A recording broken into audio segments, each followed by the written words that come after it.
Well, since yesterday was not only the passing away day of Luang Por Chah, it was also the day Luang Por Baen passed away 4 years ago. So I thought I would read something and honor Luang Por Baen by reading some of his teachings, and then I'll just read a few of those. These are new translations, a work in progress of a book called Tang Hang Makpon, or I just called it Path and Fruit in English. And then we'll go into more of this teachings of Luang Por Chah from a still forest pool. And a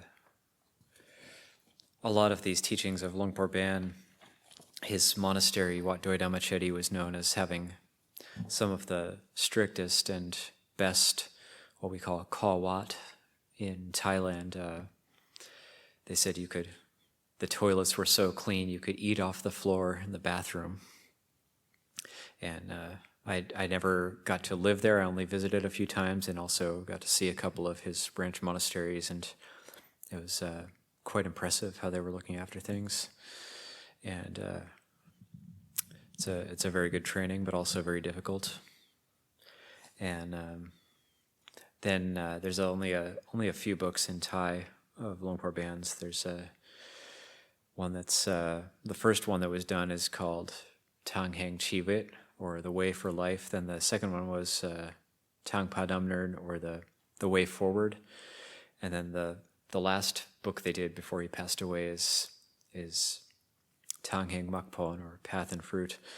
And with The Way Forward, this monk who's now disrobed, Ajahn Sanyamo, started translating it, and I became very inspired by those teachings. So in 2015, I took it on myself to try to translate the entire thing, and ended up retranslating it. That became that book, and then did eventually get permission from Luang Por Baen to print it as a book, and then this new one is kind of just an ongoing work in progress. It starts at the very beginning of the book with a quote from Luang Por Baen. Sila, Samadhi, and Panya is the path. It is the training and it is the way. Where does this path lead? This is the path to knowing and seeing the mind clearly. The mind seen clearly is clean. It possesses brightness, uprightness, and malleability. When the mind is well established in brightness, uprightness, and malleability, then the mind is said to have Dhamma, for it has been trained by Sila, Samadhi, and Panya. If we reach the point when the mind is well trained and well tempered by Dhamma, then the mind is said to be liberated, and at that time the mind becomes Dhamma, and final release appears. And I'll read some excerpts from this book. This talk is called Practice Monks. We say, practice monks. Those words point to something wonderful beyond measure. May we all be real practice monks, directing our effort towards staying with our theme of practice, our kammatthana. If us practice monks direct our attention somewhere else, due to not taking an interest in the proper themes, then we have removed our heart from the practice, and the result won't be correct. We won't be in line with people in the world calling us practice monks. The heart of a practice monk abides within the meditation theme. He buries himself deep in the kammatthana and really goes headfirst into it. Head hair is the meditation theme. Body hair is the meditation theme. Nails are the meditation theme. Teeth are the meditation theme. Skin is the meditation theme. The word tacha pancha kammatthana means the 5 meditation objects of head hair, body hair, nails, teeth, and skin, or all 32 body parts continuing on from these 5 are another level or aspect of this theme. Us practice monks ought to bury our mind and heart deep in our meditation theme. This matter of walking meditation and sitting meditation is of utmost importance. This is the matter of contemplating our meditation themes of head hair, body hair, nails, teeth, and skin, seeing their unattractive nature. Trained to see them as something unclean. Realize that they are earth, water, air, and fire. It is necessary to contemplate these things in order to realize their true nature. For those who have already gained some realization into these things, contemplate further and make them even more clear and apparent. Make them vivid and very clear. For those who haven't yet gained realization into these things, prod yourselves to hurry and enter into them. If we haven't gained this realization, then the mind won't gain an opportunity to reach the, quote, heart ordination, unquote. It won't be able to enter into the state of a noble one or even a novitiate. One must see into these meditation themes. One must realize the true nature of the meditation theme beforehand. Then the mind will reach the state of being a noble one. If you don't yet know and see and haven't focused on your study of these meditation themes, then this knowledge and vision will continue to escape you. Then one is a monk only on account of the shaven head, and none of us want that to be the case. We want to shave our whole head. We want to shave our whole mind and heart as well. Shave the messmaker completely off the mind and heart. Then that mind-heart sphere will be noble. All of us want to be monks by way of not just our whole body, but our whole mind as well. So hurry and get down to it, and don't delay. And what is our Dhamma razor, which can shave the messmaker off of the mind and off of the heart? Hurry and prod yourselves to cultivate by seeing head hair, body hair, nails, teeth, and skin. If we don't hurry and try to force ourselves by way of the method of contemplating head hair, body hair, nails, teeth, and skin to realize their true nature, then these very things will make the mind and heart be a mess. All beings in the world, every mind and heart, no matter what order of being they are, all hold just this head hair, body hair, nails, teeth, and skin. They are the mess makers for the minds and hearts of worldly beings. As ordained people, we have ample opportunity to get rid of, to wipe the mess maker out of the mind and out of the heart. Eventually, this mess maker will be all gone. We now have a precious opportunity to make this happen. But even though we have this precious opportunity, if we lack the appropriate effort and don't strive to use this opportunity to get the benefit, then we miss the opportunity to remove the mess maker. The mind will remain firmly stuck in its mess, just like a head which hasn't been shaved. If you search for cleanliness and beauty there, you won't be able to find it. Get really interested in this, so that you all strive to bury the mind and heart inside the kammatthana completely. In all four postures, don't let the heart get pulled away from the kammatthana. Don't lose the plot. Our defilements lay in waiting and will take the first opportunity to make the mind and heart lose the plot. There are many things which will cause our mind and heart to get distracted.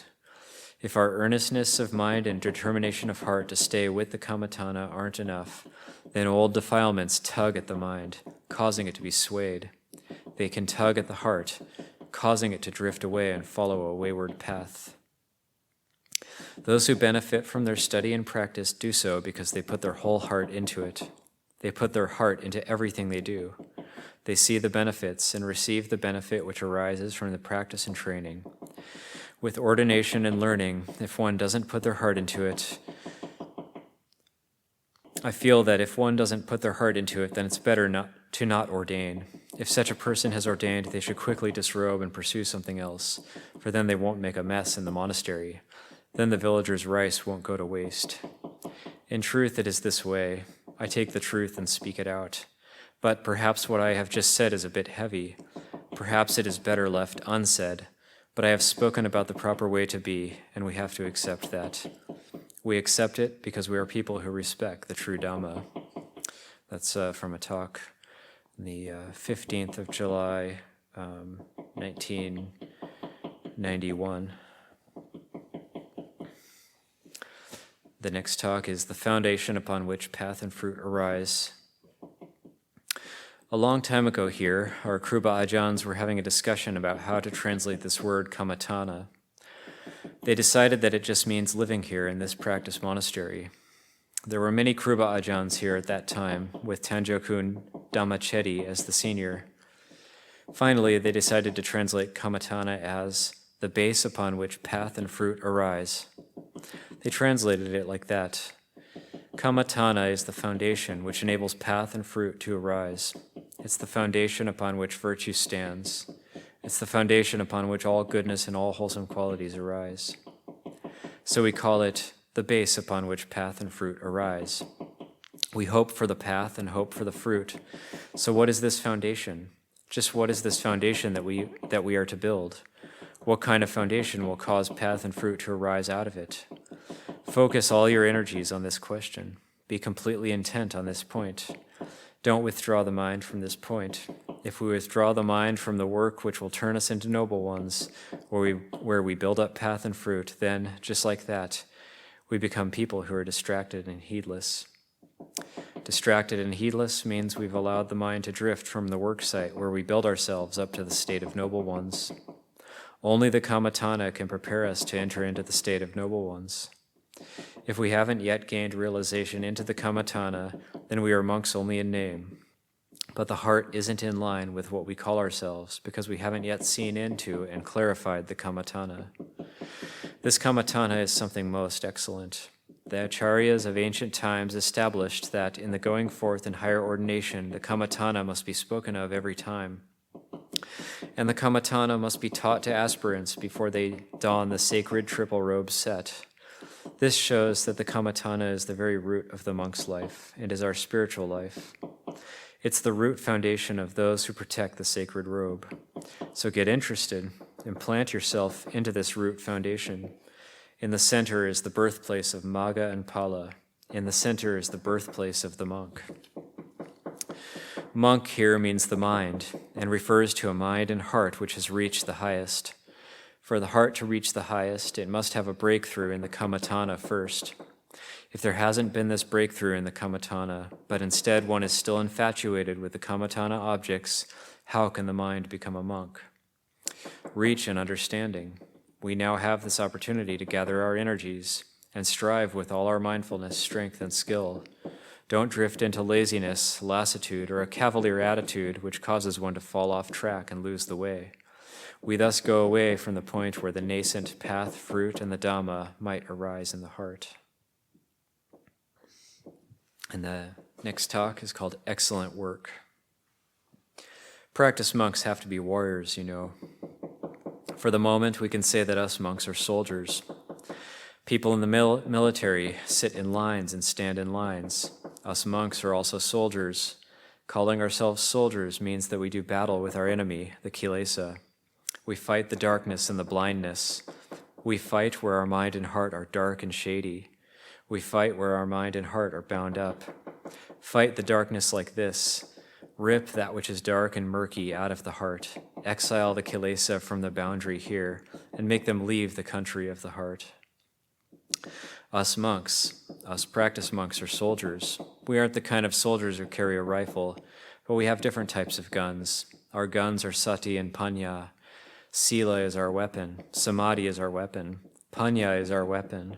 These Dhamma weapons have the ability to destroy our enemy, the darkness within. Our work is the work of killing off the defilements. The Lord Buddha spoke of the work for renunciates as being the work of killing off the defilements. This kilesa, is it found in the head? Is it found in your shins, your legs, or in the liver, the kidneys, the intestines, the belly, or perhaps in your bones? Does the kilesa abide in the hair of the head, hair of the body, nails, teeth, or skin? The kilesa aren't found in these things, but these things are the tools of the kilesa. Do you understand? If the kilesa didn't have these things, then what could it use as a tool? Without eyes, what will the kilesa take as their tool? The eyes are a tool of the kilesa. The ears are a tool of the kilesa. The nose is a tool of the kilesa. The tongue is a tool of the kilesa. These are what the kilesa has to work with. Our whole body, within and without, is definitely a tool of the kilesa. So we have to take out the commander. He must be taken out, since his army is coming, and because our work is to kill off the kilesa. So it's like this. If we just don't take anything at all as us or as a self, then where will the kilesa get their power, their sense of self from? The kilesa must have this sense of self, for they rely on it completely. They take this as a tool for making the minds and hearts of unawakened people who are still deluded into having a sense of self to become into this sense of self, which in turn causes their minds to be dark, obscure, drunk, and confused. Then come the goddesses of craving and lust. The goddess of craving is incredibly skilled at creating wanting. She is very clever at creating longing. The goddess of lust is like this too. She goes about creating ever stronger discontent. Whenever we work to lessen our obscurations, these goddesses can be expelled from the heart. We keep sending them away until we no longer take anything as being me or mine. Don't remain indifferent. Wake up. There is still much work to be done, so don't remain idle by not doing the work. We avoid our work by escaping into sleep and taking refuge in the comfort of lying down. Escaping into sleep and the comfort of lying down means we're still indifferent. There, such a one abides under the influence of the kilesas' weapons of laziness and lassitude. People who abide indifferent, do these people have it? Can they be millionaires? They follow a special path, the path which leads to extreme poverty. When this path of laziness is followed to its, quote, highest point, unquote, then one may, quote, achieve a life without shelter and without enough to eat.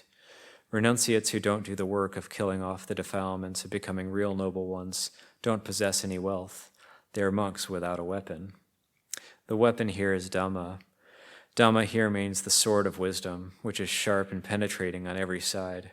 It isn't just sharp on the front, it is sharp on the back and on each side as well. Strike in any direction, it's razor sharp all around. This is the sword of wisdom. Look in the direction where kilesa hasn't been destroyed, it's gone. Try to see the path which was followed not for the destruction of the kilesa, it's gone. Listen for thoughts which were followed not for the destruction of the kilesa, they're gone, far away. Such is the power of the Dhamma. If it isn't like that, then one won't be able to resist the power of the kilesa. So rouse yourselves. There is no work more excellent than this work which the Lord Buddha has offered us opportunity to do. The work which the Lord Buddha has offered to us is nothing more than the work of killing off our kilesa. We kill our kilesa. We can gain victory over our kilesa. We don't need to study how to gain victory over the kilesa of other people, for that is not our work. However many beings there are on this earth, we now have the ability to gain victory over our own kilesa. Though all other beings inhabiting this earth might still have kilesa, we can abide in peace and happiness. Yes, there is no work more excellent than the work of killing off the defilements. So we get a bit of a flavor for Luang Baen's hard-hitting teachings. And I'll read one more excerpt before moving on to some Luang Chah. This one's called The Most Excellent Life in the World. The Buddha Sasana, or the teachings of the Lord Buddha, teach practitioners to escape from the defilements. That is, to escape from greed, to escape from anger, and to escape from delusion. Thus, we must study right where we are deluded. If we don't look into where we are deluded, then how can our delusions ever leave or come to an end? Right now, where are we deluded? What are we deluded by? Where are we stuck? Where are we bewildered or crazy? We study right at the point of our delusion, right at the point of our confusion. Just this is the central aim of the entirety of the Lord Buddha's teachings. The teachings of the Lord Buddha are for giving rise to a sense of world weariness and dispassion. Wherever we give rise to lust, we study right there. Study right where you give rise to lust and passion. We apply our sati, samadhi, and panya in this study, building them up and giving them strength. Make them into a power. Make them unshakably strong. Where is the mind deluded? Probe down into the point where it's deluded. What is that spot like? Is it stinky or is it fragrant? Is it dirty or is it good? Is it soft, orderly, and refined in some way? Study to make it clear. So, where are we deluded? We have to fix the problem right there at the point of delusion. We practice hitting the point, hitting the target of the Lord Buddha's teachings, with which he instructed practitioners to escape from this delusion. When delusion is all gone, and we don't have any more delusion, then what could anger be angry at? When delusion is all gone, where could greed, love, passion, and longing arise from? In short, the teachings of the Lord Buddha instruct practitioners to know and study with what we call Buddho. Buddho means the one who knows. Buddho means the awakened one. It teaches us to be the one who knows. It teaches us to enter into Buddho and thus be one who is awakened. One who wakes up in this way is one who isn't deluded by anything. There, all of you go ahead and study this. Really go for it. The life of ordination is the most excellent life in the world. It is a most worthy undertaking. When we say the world, we don't just refer to people living in the world at this time or in this era. Even the Buddha himself unceasingly praised and extolled the life of ordination and learning. The Savaka Arahants of the Lord Buddha also maintained their praise of the life of ordination and learning as a life which is excellent. All of us here have entered into this excellence too. We look after our excellence and maintain it well. We work for the sake of excellence, so don't go do that which doesn't accord with the Dhamma. If we act, use our speech, or give rise to thoughts and emotions which lead away from according with Dhamma, then those very actions will ruin our state of excellence. No one else can bring us to ruin. There is no religion or creed which can ruin our state of excellence. Only we ourselves can bring ourselves to ruin. We undermine ourselves by not proceeding with caution. We lose our mindfulness to the point that we forget we are monks. Please understand this. The life gone forth is a life which is foremost. If we don't realize our state of excellence, we won't be able to maintain the life gone forth. Restrain your evil tendencies. The Lord Buddha instructed and encouraged those gone forth that this is their duty. The Kruba Ajahns would say, surround this body with restraint and composure. Don't underestimate the benefits of this bodily circumspection. To reach path, fruit, and nibbana, go this way. If you aren't interested in restraining your evil tendencies, then you are counted as a person who has turned their back on the way leading to the gates of path, fruit, and nibbana. Okay, and most of those teachings were probably given during Patimokkha Ovadas, just to monks, so it's the sort of Kruba Ajahn not holding back, telling his monks how to practice. And I'll just read a few from here. Still Forest Pool, continuing on with a few snippets, teachings. Follow your teacher. As you grow in Dhamma, you should have a teacher to instruct and advise you. The matter of concentrating the mind, of samadhi, is much misunderstood. Phenomena occur in meditation that otherwise do not normally arise. When this happens, a teacher's guidance is crucial, especially in those areas in which you have wrong understanding. Often where he corrects you will be just where you thought you were right. In the complexity of your thinking, one view may obscure the other and you get fooled. Respect your teacher and follow the rules or system of practice. If the teacher says to do something, do it. If he says to desist, desist. This allows you to make an honest effort and leads to making knowledge and vision manifest in your mind. If you do as I am saying, you will see and know. True teachers speak only of the difficult practice of giving up or getting rid of self. Whatever may happen, do not abandon the teacher. Let him guide you, because it is easy to forget the path. Alas, few who study Buddhism really want to practice. I certainly urge them to practice, but some people can only study in a logical way. Few are willing to die and be born again free. I feel sorry for the rest.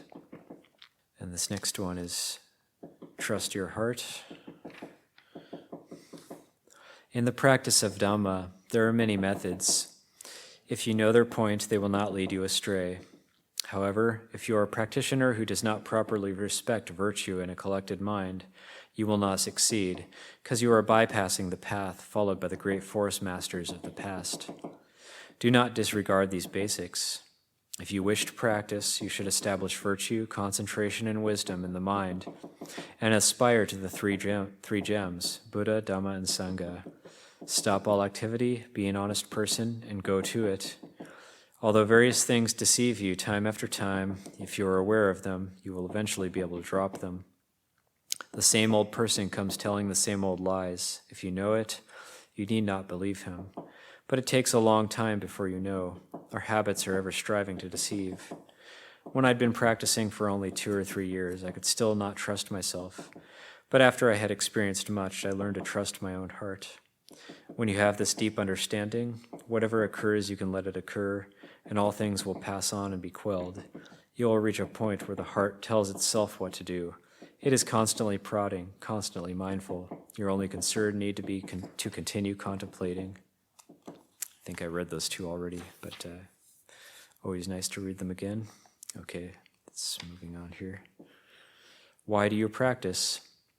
A group of travelers came to visit Ajahn Chah with 3 elegant questions.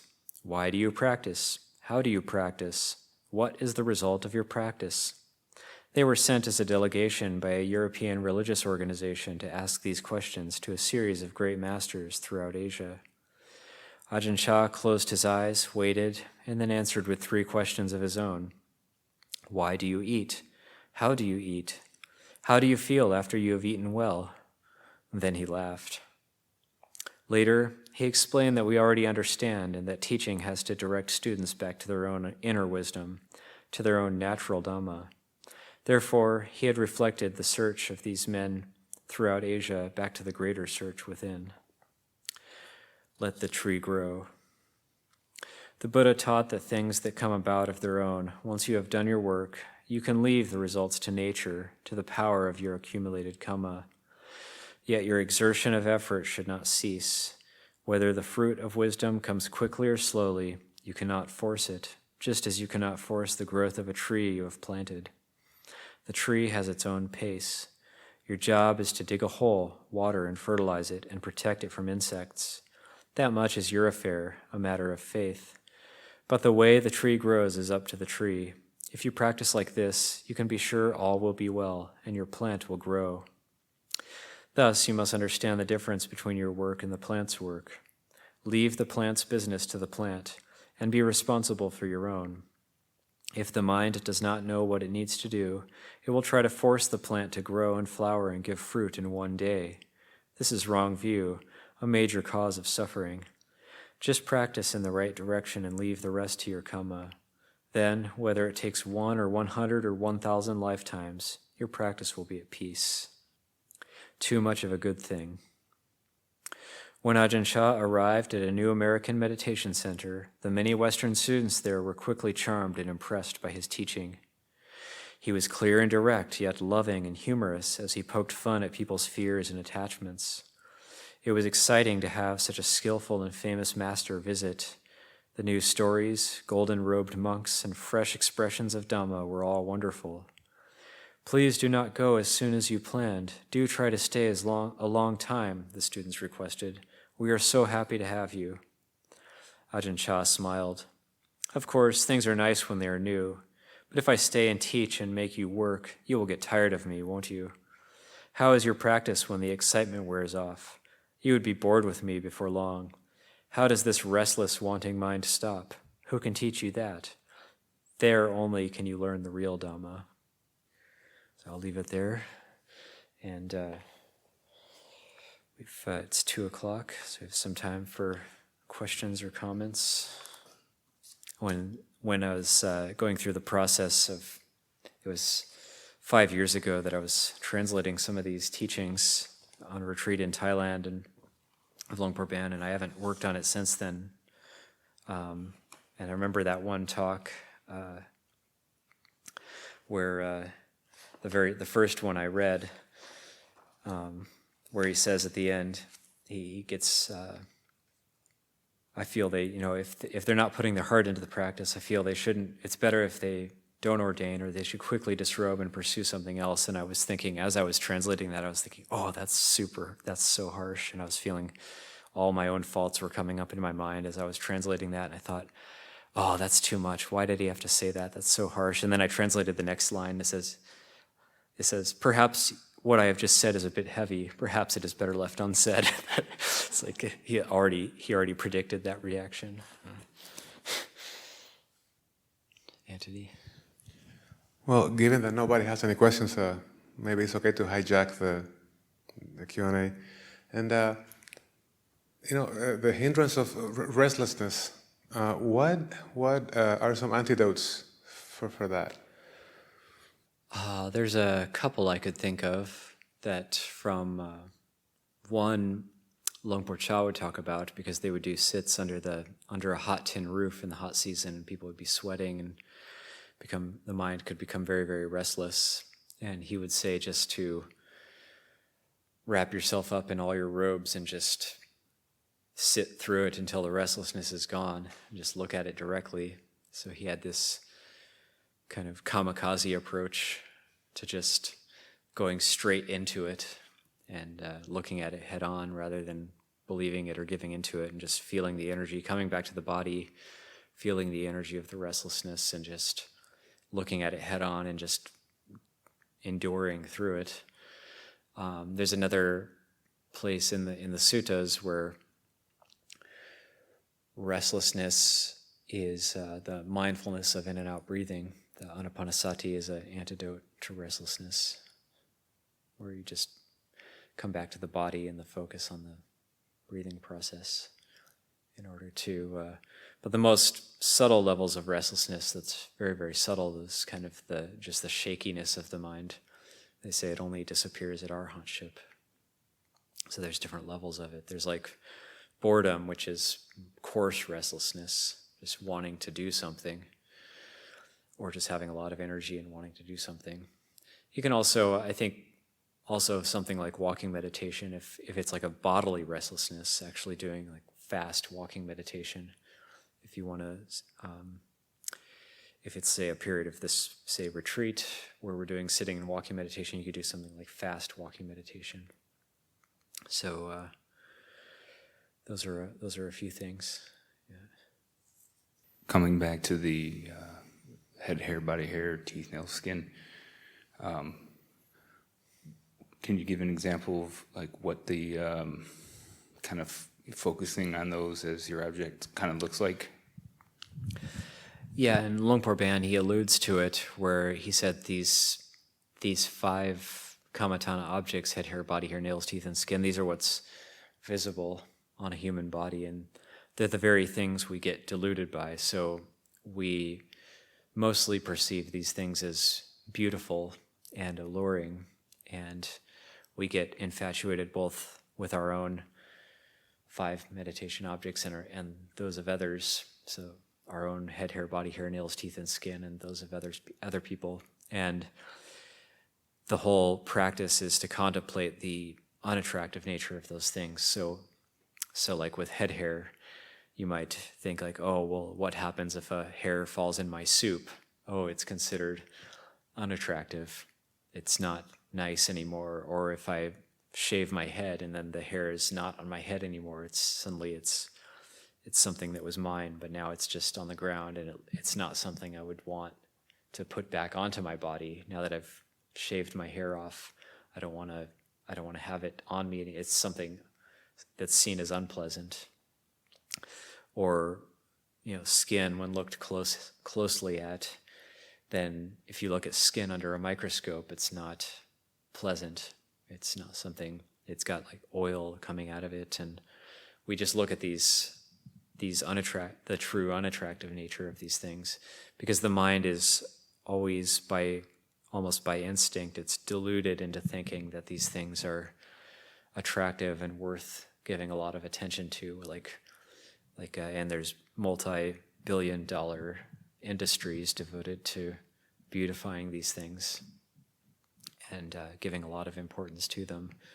And so really it's getting creative and trying to see where we're deluded by them, and then focusing in on that and asking ourselves, is that true or not? Is that really the case or not? Is that head hair, body hair, nail, teeth, skin, are those things in the way that I think each one of those things is attractive? Is it really truly attractive, or is it just something that it's because the mind is deluded and not looking in an honest way that those things are attractive? So it's using those meditation objects. And this is also considered, in the suttas, it's considered an unpleasant practice. It's not something where you're like feeling really happy generally when you're doing it, because it is going against that habitual mind that is getting excited and happy and worked up about these things. So it's actually considered an unpleasant practice. So it's not necessarily the case that we're going to, get into really deep samadhi and feel super great when we're contemplating these things. It's going to be unpleasant for a period of time, but then those defilements of longing and passion won't be arising, and there will be a sense of unpleasantness or a kind of vacancy or emptiness, but the mind that's the painful aspect of the mental purification. But then we find we don't actually run into problems anymore when the mind doesn't get infatuated with those things. And then it goes back up from there in a different way. So really having to get creative with our contemplation of those things. But then we're taught that once it goes into aversion, so if we do asubha or we do this practice of contemplating the 5 meditation subjects, if it goes too much into aversion, we're supposed to temper that with metta, and also for different temperaments, different personality types. So sometimes for people who are already aversion types, they might go too far into contemplating almost like a maniacal glee in, pictures of mangled corpses and stuff in their kuti. And that's where it's gone too far in that direction, where it needs to be more tempered with metta. So if you have, if your kuti is just covered with pictures of intestines and just like really gross, like gore, then that's not really what we're looking for, a balance. So the Buddha uses this. He uses this image of a bag of beans that Ajahn Nyaniko read the other day. So it's just like a bag that has 2 openings, and you open up the bag and you see that there's rice, millet, green beans, brown beans, kidney beans. There's just all these different beans mixed together, and that's it's a very, you could say they're wet beans. It's unpleasant, but we don't have to go too far into getting onto the train accident pictures website or whatever, where it's just almost too much. Actually, I got most affected by seeing a monk corpse, a Western monk who had died when I was 3 vasas at Wapananachat, and with no visible injury on him. And for me, just seeing a dead body, a dead monk who looked like me, was very powerful. That's more powerful for me than seeing mangled corpses or something like that. It was much more personal, had a very strong effect with that image being right in front of me with, oh, that's the same skin that I have. Oh, that's the same hair that I have. But now it's the skin of a corpse, the hair of a corpse, and so on. And, that's, and it's no longer vital, it's no longer animated. So the fact that these things, they die, they fall off of us, they pass away. Or you could even think that in some of the teachings of Luang Baen, he talks about how head hair, body hair, nails, teeth, and skin, in a way, they're already dead, actually. They're just like dead stuff that's on us. And that there's no real dividing line between life and death in terms of those 5 things.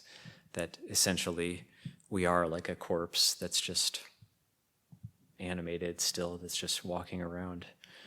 And that these things, they're the skin of a corpse, and the skin that's on me right now is not much different.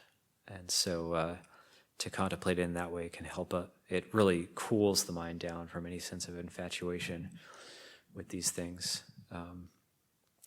But then you might have, say, greed types who really don't want to do that type of a practice. Their mind will really, really shy away from this type of a practice, this type of contemplation, and they're the ones or I could say we're the ones who need to do that type of practice. And you know, for like a greed type, it's like, oh, want to do metta, just want to kind of focus on beautiful things, but then we already have enough of that, so we need to actually kind of force ourselves to do the asubha practice. So it's kind of getting creative with it, seeing where we're deluded, and then focusing on that point. And it, you know, in the course of our meditation, when we're meditating, a image might pop up or something, and then that's where we have to see, oh, why am I enamored by that, or why am I attracted by that? Then contemplating in that way. And sometimes even if the mind is just thinking and all over the place and not really focused, even just bringing up those 5 meditation objects and not even focusing on them, just focusing on the words, just saying head, hair, body hair, nails, teeth, skin, head, hair, body hair, nails, teeth, skin, can actually, just even those words can help the mind to come back to a sense of focus and not being just totally distracted. Okay, so yeah, I just wanted to honor Luang Baen because he also passed away on January 16th, in addition to Luang Chah. So yeah, for this afternoon, open it up. The group practice will be optional this afternoon. Everybody has been putting forth a lot of effort, and sadhu to that. It's been quite inspiring to see a lot of people doing long sitting, long walking meditation, and also to see people getting the benefits and the fruits of that in terms of getting inspired by the practice and wanting to put forth a fair amount of effort in the practice. So we will ease off a little bit. Anybody who wants to use the hall, of course, this afternoon is welcome to, but also anybody who wants to spend time on their own, and like myself, I'll spend some time on my own this afternoon, and then we'll still have evening puja tonight, and then no morning puja tomorrow morning.